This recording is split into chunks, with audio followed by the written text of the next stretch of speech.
Salut à tous, ravi de vous retrouver sur Direct Course. La pression monte actuellement sur l'hippodrome de Paris-Vincennes à moins de 24 heures du prochain Prix d'Amérique. En ce qui concerne le programme de ce samedi 30 janvier, il est également très attrayant. À commencer par le Quintet, le traditionnel Prix du Luxembourg, une épreuve groupe 3 disputée sur le parcours de vitesse des 2100 mètres de start. On a fait bien évidemment le plein de partants, ils seront 18 au départ. Sachez que cette épreuve est considérée comme la consolante du Prix d'Amérique, d'ailleurs elle est ouverte aux Hongres.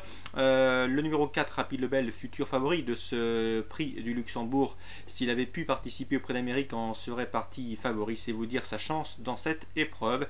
Lui qui reste sur 5 victoires consécutives, la dernière en tête le mois dernier dans le Prix, dans la clôture du GNT, une nouvelle fois il s'annonce comme le cheval à battre. Sa cote sera très faible, mais difficile de l'imaginer battu avant le coup. Numéro 4, Rapide Lebel, favori incontournable.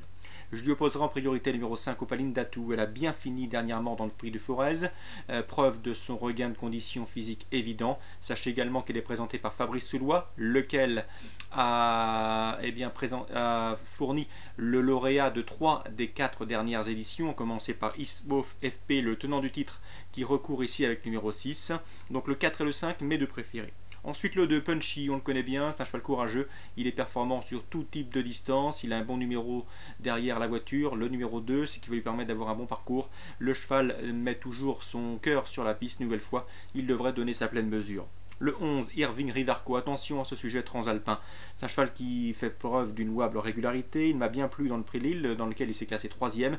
Sachez qu'il sera également déféré des 4 pour la première fois de sa carrière. Lui qui est performant sur les parcours réduits et derrière la voiture. Attention à lui, c'est peut-être un bel outsider et la surprise possible dans ce tiercé. Ensuite, numéro 15, Fabrice Axe, un cheval présenté par Jean-Michel Bazir qui n'a plus à faire ses preuves dans les Quintet Plus et dans les petits internationaux. Un cheval qui se plaît tout particulièrement sur les parcours des 2100 mètres de start, sur lequel il possède de solides références. Dernière fois autre montée, ce n'est pas vraiment bien passé, mais ça a permis de le maintenir en condition. Déféré des 4, il peut, malgré son numéro 15 en deuxième ligne, revenir chercher une belle place. Ensuite, je retiendrai le numéro 1, Tinita Love, une jument scandinave qui ne manque pas de référence. Elle se plaît sur les tracés réduits malgré son numéro piège derrière la voiture. Il faut s'en méfier, d'autant que sa récente 3e place autre montée atteste de sa forme du moment. Ensuite, numéro 10, c'est Luke MP. Il était longtemps pressenti au départ du Prix d'Amérique. Il était encore dans la liste des 20 derniers engagés. Son entourage se rabat ici sur ce Prix du Luxembourg. Malgré un numéro 10 en deuxième ligne et piège, il pourrait également, malgré ses 6 ans, damer le pion un bon nombre de ses aînés. On retiendra également le numéro 16, Rodrigo Jet. C'était un outsider dans cette épreuve, mais pourquoi pas pour une 4e, 5e place à belle cote, puisque les élèves de Jean-Étienne Dubois sont en pleine forme actuellement. Et ce Rodrigo Jet possède une bonne pointe de vitesse finale, et comme l'allure va être sans doute sélective avec Rapide Lebel, il pourrait bien, comme on dit dans le jargon, venir chercher les fatigués, venir chercher les morts. Donc en résumé pour ce quintet, le 4 Rapide Lebel incontournable, le 5 Opaline Datou l'opposition principale, ensuite c'est plus ouvert, le 2 Punchy, le 11 Irving Rivarco, le 15 Fabrice Axe, le numéro 1 Tintalov, le 10 Luke MP ou encore le 16 Rodrigo Jet pour une surprise. Concernant la réunion 2 sur l'hippodrome de Pau, direction la deuxième course, le 209 Pouf de Rire est annoncé favori de cette épreuve. C'est logique, il vaut largement un lot comme celui-ci, c'est un cheval confirmé en cross, la dernière fois il s'est fait mettre hors course par un de ses rivaux.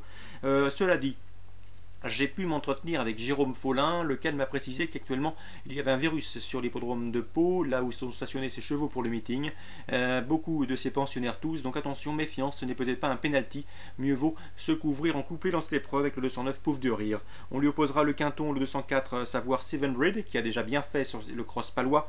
Le 201, savoir Proté des Obos, qui baisse de catégorie, il a affronté de meilleurs lots auparavant. Et le 212, à savoir Plus Brave, présenté par Philippe Boisgontier, avec lequel j'avais l'occasion de m'entretenir dernièrement. C'est un cheval qui est également appelé à bien faire sur le cross palois. Donc pourquoi pas pallier à une éventuelle contre-performance ou un non partant de 209 Pouf de Rire, en fonction du virus qui tape actuellement et qui sévit actuellement sur Pau, et bien pourquoi pas le 4, le 1 et le 12 dans la deuxième. Concernant Roberto Carlos Montenegro, qui aura 4 montes au cours de ce programme, eh bien sa préférence va au 506 Sal Sarix. Le cheval vient de bien faire dans un handicap récemment sur cette piste et cette PSF paloise. Ici, il revient à réclamer avec une belle chance. D'après Roberto Carlos Montenegro, le cheval est capable de terminer parmi les 3 premiers. Mais attention, le 501 Tropical Rain s'annonce a priori difficile à battre, car il trouve ici un lot largement dans ses cordes. Petite note également sur le 508, monté pour l'occasion par Yoritz Mendizabal. Il s'agit d'horizons lointains.